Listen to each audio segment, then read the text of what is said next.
मैं CMA final का group 1 का पेपर नंबर 13 स्टार्ट कर रहा हूँ, जिसमें सबसे पहला चैप्टर अपने पढ़ेंगे कंपनीज फॉर्मेशन एंड कन्वर्जन।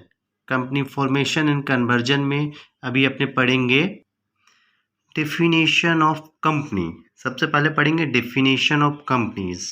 देखिए, मैंने जो नोट बनाया आपको सिर्फ वही पढ़ना है, उसके अलावा कुछ भी नहीं पढ़ना है। देखिए, कंपनी का डेफिनेशन मैंने लिखा है company incorporated under companies act. Companies act दो प्रकार के हैं, कंपनीज एक्ट 1956 और कंपनीज एक्ट 2013। तो कंपनी का डेफिनेशन में यही बोलता है, जो कंपनी इनकॉर्पोरेटेड हुई है कंपनीज एक्ट के अंदर, मीन्स कंपनीज एक्ट के अंदर जो कंपनी बनी है उसी को कंपनी बोलते हैं। तो डेफिनेशन में मैंने हाईलाइटेड भी कर दिया है। देखिए, company means a company incorporated under the act. Under the act means under companies act. मेरा पर्पस है लोग को बहुत इजी बना देना और आपको पूरी इजी वे में कंपनी लोग को समझाना। ठीक है, अपने दूसरा चीज पढ़ते हैं, characteristic oblique advantage of companies.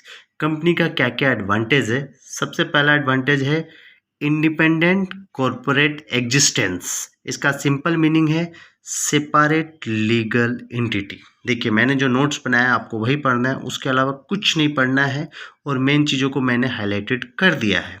तो सबसे पहले अपने पढ़ रहे हैं separate legal entity. Separate legal entity में क्या लिखा हुआ है, देखिए, company and their members both are separate legal persons.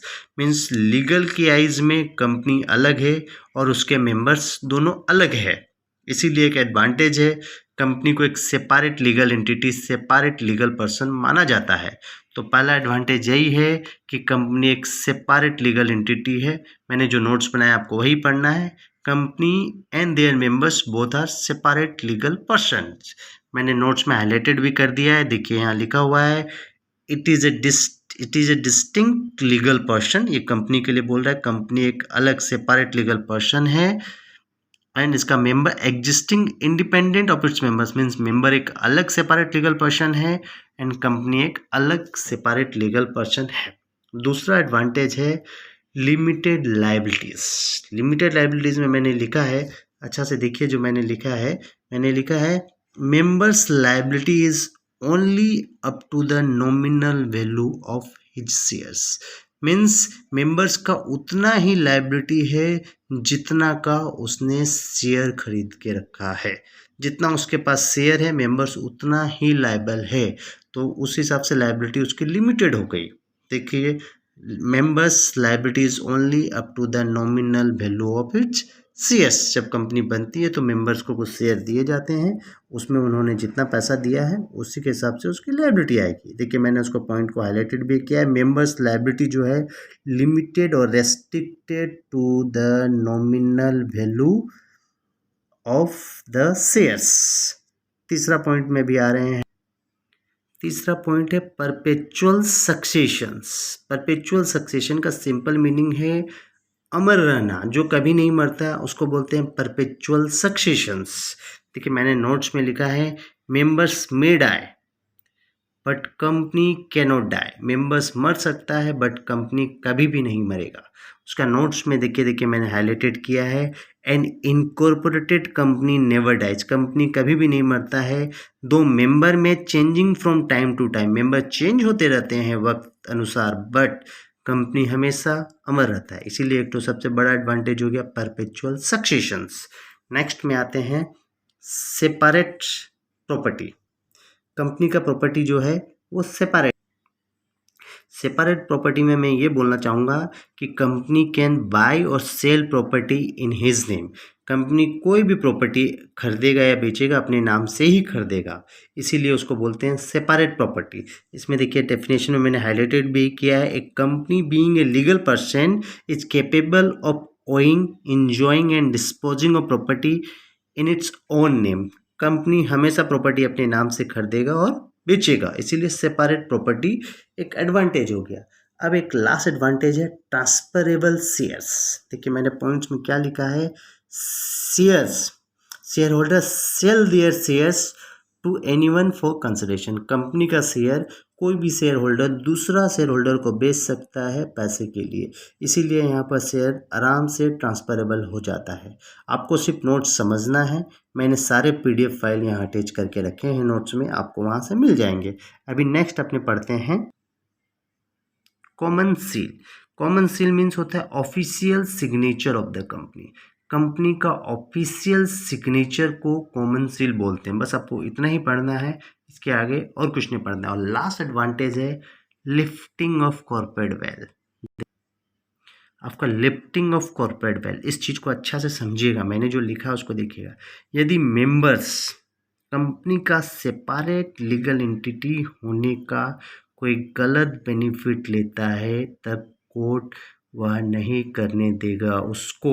Means members बोलता है कि कंपनी एक सेपरेट लीगल एंटिटी है। चीज़ को समझिए, मैं एग्जांपल दे रहा हूँ। मेंबर्स यदि बोलता है कि कंपनी एक सेपरेट लीगल एंटिटी है और उसके नाम पे लोन ले लेता है और उसका खुद बेनिफिट लेता है, तो कोर्ट इस केस में यह होने नहीं देगा, ये गलत हो जाएगा। इसीलिए बोलते हैं लिफ्टिंग। लिफ्टिंग मीन्स होता है छोड़ देना। जो कॉर्पोरेट सेपरेट लीगल एंटिटी के कंसेप्ट को कोर्ट नहीं मानेगा, यही चीज़ बोला गया है सर्टन सर्कुमस्टांसेस में। इसमें लिखा हुआ भी नोट्स में देखिए, ओनली इन एप्रोप्रिएट सर्कुमस्टांसेस, जब जरूरत लगेगा company the court are willing to lift the corporate veil. Court के पास पावर है, जो कॉर्पोरेट सेपरेट लीगल एंटिटी का पावर जो कंपनी को दिया है, उसका कोई भी एडवांटेज नहीं ले सकता है, या मेंबर हो या शेयर होल्डर हो। आगे अपने पढ़ेंगे नेक्स्ट टॉपिक। नेक्स्ट टॉपिक में अपने पढ़ेंगे classes of companies. Classes of companies में अपने सबसे पहले पढ़ेंगे क्लासेस जो है on the basis of members. Members के बेसिस में क्या क्लासिफिकेशंस है। सबसे पहले पढ़ते हैं अपने प्राइवेट लिमिटेड कंपनी। अपने पढ़ रहे हैं कि classification on the basis of members. Members मतलब आदमी के बेसिस में कंपनी का क्या क्लासिफिकेशन किया हुआ है। अब प्राइवेट लिमिटेड कंपनी क्या है मैं आपको समझा रहा हूँ। मेरे पॉइंट के अलावा आपको कुछ नहीं पढ़ना है। जो मैंने नोट्स बनाया है वो आपके लिए इनफ है। देखिए, मैंने नोट्स के हिसाब से अभी पढ़ा। देखिए, मैंने प्राइवेट लिमिटेड कंपनी के 6 नोट बनाए हैं। उसमें सबसे पहला नोट्स में क्या लिखा हुआ देखिए मैंने, मिनिमम और मैक्सिमम शेयर होल्डर 2:200। इसका मतलब प्राइवेट लिमिटेड कंपनी में मिनिमम 2 शेयर होल्डर हो सकते हैं और मैक्सिमम कितने हो सकते हैं, 200। मिनिमम शेयर होल्डर 2 और मैक्सिमम 200। सेकेंड पॉइंट है मेरा, देखिए minimum and maximum director. Means private limited company में मिनिमम 2 डायरेक्टर हो सकते हैं और मैक्सिमम 15 डायरेक्टर हो सकते हैं। ठीक है। तीसरा पॉइंट मैंने क्या लिखा है देखिए, restricted transfer of shares. Private limited company अपने आर्टिकल में एक प्रोविजन, एक क्लोज डाल करके ट्रांसफर ऑफ शेयर में कुछ रेस्ट्रिक्शन लगा सकता है। प्राइवेट लिमिटेड कंपनी अपने ट्रांसफर ऑफ शेयर में कुछ रेस्ट्रिक्शन लगा सकता है। चौथा पॉइंट क्या है देखिए, prohibited public deposits. Private company कभी भी पब्लिक से पैसा नहीं ले सकता है, प्रोहिबिटेड है। ठीक है। आप देखिएगा, restrict transfer of share restricted है, प्रोहिबिटेड नहीं है, इसको अच्छा से याद रखिएगा। बट पब्लिक डिपॉजिट प्रोहिबिटेड है, कभी भी प्राइवेट कंपनी पब्लिक से पैसा नहीं ले सकता है। पांचवा पॉइंट है, no share capital limit prescribe. पहले प्राइवेट लिमिटेड कंपनी के लिए 1 लाख का कैपिटल का रिक्वायरमेंट होता था, लेकिन एज ऑन डेट नए एक्ट के हिसाब से अभी तक कोई कैपिटल लिमिट प्रेस्क्राइब नहीं की गई है। No share capital limit prescribe. और लास्ट जो 6वां पॉइंट बोला गया है, जो मैक्सिमम नंबर जो 200 है प्राइवेट लिमिटेड कंपनी के, उसमें एम्प्लॉय को अपने काउंट नहीं करेंगे। अब आ जाइए अपने डेफिनेशन पार्ट में, मैंने हाईलाइटेड कर दिया है आपको। देखिए, सबसे पहला पॉइंट में लिखा हुआ है, restrict the right to transfer its shares. Means private company अपने आर्टिकल में प्रोविजन डाल के ट्रांसफर ऑफ शेयर में कुछ रेस्ट्रिक्शन लगा सकता है। दूसरा पॉइंट देखिए लिखा है, limit the number of members to 200। Means private limited company में मैक्सिमम 200 आदमी हो सकते हैं। 2 मैंने बताया था, मिनिमम 2 और मैक्सिमम 200 हो सकते हैं। और तीसरा पॉइंट लिखा हुआ है कि जॉइंट होल्डर को एक ही होल्डर मानेंगे शेयर का। और एक देखिए, prohibited any invitation to the public. Means private limited company public से पैसा नहीं ले सकता, प्रोहिबिटेड है पब्लिक डिपॉजिट के लिए। तो प्राइवेट लिमिटेड कंपनी के लिए मैंने जो 5 पॉइंट बताई है, मिनिमम और मैक्सिमम शेयर होल्डर जो 200 है, मिनिमम और मैक्सिमम डायरेक्टर 2:15 मीन्स मिनिमम 2 और मैक्सिमम 15 है। रेस्ट्रिक्ट करता है ट्रांसफर ऑफ शेयर्स। चौथा पॉइंट है प्रोहिबिटेड पब्लिक डिपॉजिट्स। और 5वां पॉइंट है no share capital limit prescribe, अभी तक कोई कैपिटल की लिमिट प्रेस्क्राइब नहीं है। और 6ठा पॉइंट है मैक्सिमम जो 200 मेंबर्स है उसमें एम्प्लॉय को नहीं काउंट किया जाता है। अब नेक्स्ट अपने पढ़ते हैं, नेक्स्ट पढ़ेंगे OPC. OPC means one person company. इसका नाम से ही समझ में आ रहा है कि ओपीसी मीन्स एक ही आदमी उसका सब चीज़ के लिए जिम्मेदार होगा। तो इसका जो 3 पॉइंट मैंने बताया है उस 3 पॉइंट को आगे पढ़ लेते हैं, फिर उसका बुक्स में क्या लिखा हुआ उस नोट्स को पढ़ेंगे। सबसे पहले देखिए minimum and maximum share holder 1:1 means minimum एक ही शेयर होल्डर होगा और मैक्सिमम भी एक ही शेयर होल्डर होगा। अब सेकेंड पॉइंट है मेरा, देखिए minimum and maximum director 1:15 means OPC में मिनिमम एक डायरेक्टर होगा और मैक्सिमम 15 डायरेक्टर होगा। और नॉमिनी रिक्वायर्ड, ओपीसी में नॉमिनी रखना पड़ता है। अब देखिए इसका जो मैंने हाईलाइटेड किया है उसमें आप देखेंगे कि sole proprietor to enter into a corporate framework, जो सोल प्रोप्राइटर बिजनेस को कॉर्पोरेट फ्रेमवर्क में लाने के लिए ये ओपीसी का फंडा को कंसिडर किया गया है। देखिए इसका डेफिनेशन में लिखा है OPC means a company which has only one person as a members, means एक ही पर्सन जो मेंबर है, जो मैंने अपना पॉइंट को हाईलाइटेड किया। फीचर्स में देखिए क्या लिखा है, ओपीसी का only one share holder, nominee for the share holders and directors, जो मैंने आपको लिखा है। तो ओपीसी में आपको सिर्फ ये 3 ही पॉइंट याद रखना है, minimum and maximum share holder 1:1, minimum and maximum director 1:15 and nominee of share holder is required.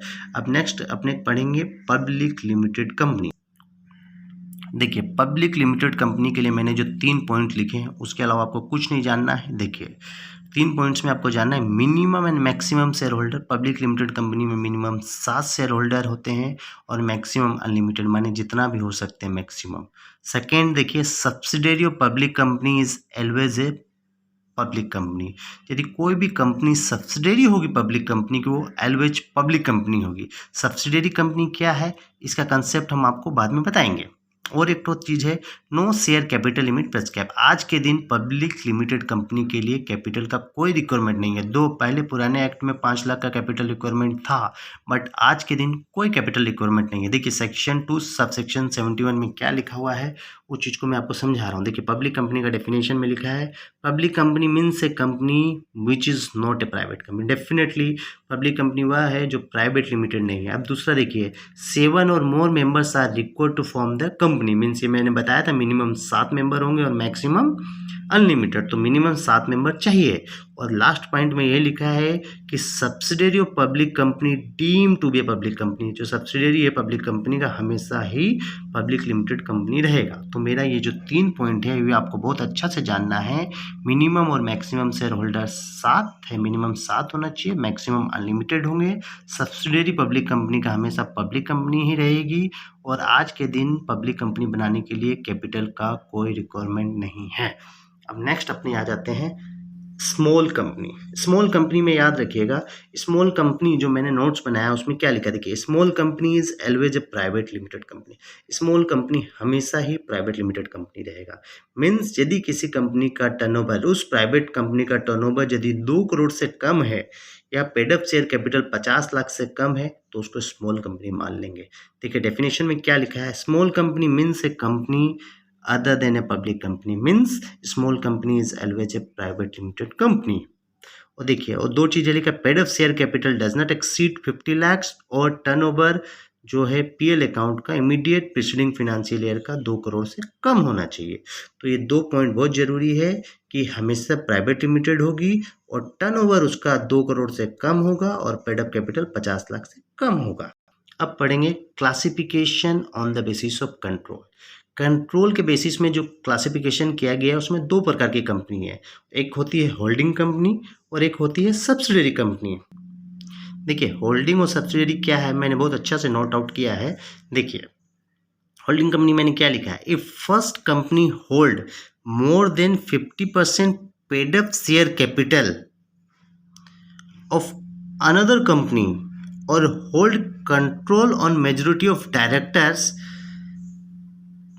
then first company is holding company and another one is a subsidiary company। देखिए सीधा सा बात है, सिंपल भाषा में समझिए, यदि मैंने किसी कंपनी का 50% शेयर खरीद लिया है तब हम हो गए उसके होल्डिंग कंपनी, और दूसरा केस, यदि हम उसका मेजॉरिटी जो डायरेक्टर है उसका मेजॉरिटी पर्सन को अपने कंट्रोल में कर लिया है, तब हम उसके हो गए होल्डिंग कंपनी। यदि पहली कंपनी होल्डिंग होगी तो दूसरी को सब्सिडियरी बोलेंगे। देखिए सारा खेला है कंट्रोल। कंट्रोल को दो पार्ट में डिवाइड किया गया है। देखिए डेफिनेशन में भी लिखा हुआ है। डेफिनेशन में क्या लिखा है? A company is a holding company of another if it is subsidiary. ये डेफिनेशन बोलता है कि पहले वाली यदि होल्डिंग होगी तो दूसरी वाली कंपनी ऑटोमेटिकली सब्सिडियरी होगी। अब होल्डिंग और सब्सिडियरी का बेस है कंट्रोल पे। यदि हम दूसरी कंपनी का डायरेक्टर का मेजॉरिटी को कंट्रोल करके रखे हैं, देखिए control the composition of the board of director means majority director मेरे कंट्रोल में, या दूसरा बोलता है control more than 1/2 of the total voting power means उसका 50% शेयर को हम होल्ड करके रखे हैं, तब हम उसके सब होल्डिंग हो गए मींस कंट्रोल करके रखा है। सिर्फ सम कंट्रोल दो प्रकार के हैं, आपको इसी से समझ में आ गया है, on the basis of control. Next में आ रहा है classification on the basis of listing in the recognise stock exchange means stock exchange में लिस्टिंग के बेसिस में क्या क्लासिफिकेशन है। यहाँ सिंपल सा तरीका है, दो प्रकार की कंपनी है, एक लिस्टेड कंपनी होती है, एक अनलिस्टेड कंपनी होती है। लिस्टेड कंपनी हमेशा पब्लिक कंपनी होती है, याद रखिएगा। अब मैं देखता हूँ क्या लिखा हूँ, shares are listed on a stock exchange. Listed company उसको बोलते हैं जिसका शेयर लिस्टेड है स्टॉक एक्सचेंज में, और अनलिस्टेड कंपनी उसको बोलते हैं shares are not listed on a stock exchange like private limited company. Private limited company का शेयर कभी भी स्टॉक एक्सचेंज में लिस्टेड नहीं होता है, इसलिए वो हमेशा ही अनलिस्टेड कंपनी रहेगा, और लिस्टेड कंपनी हमेशा पब्लिक लिमिटेड कंपनी ही रहेगी। तो सीधा सा बात है, classification on the basis of stock exchange में दो ही है, लिस्टेड जिसका शेयर लिस्टेड स्टॉक एक्सचेंज में, अनलिस्टेड जिसका शेयर लिस्टेड नहीं है। सिंपल सा बात है। अब आ जाता है अदर्स। अदर्स में क्या क्लासिफिकेशन है? अदर्स में सबसे पहले आता है गवर्नमेंट कंपनी। गवर्नमेंट कंपनी क्या बोलते हैं? देखिए, यदि किसी कंपनी का 50% और more shares are held by central government, state government और बोथ। यदि किसी कंपनी का 50% शेयर और उससे ज़्यादा सेंट्रल गवर्नमेंट ने खरीद लिया है या स्टेट गवर्नमेंट ने खरीद लिया, दोनों ने मिल के खरीद लिया है, तो वो कंपनी हो जाएगी गवर्नमेंट कंपनी। इसका डेफिनेशन में भी यही लिखा हुआ है।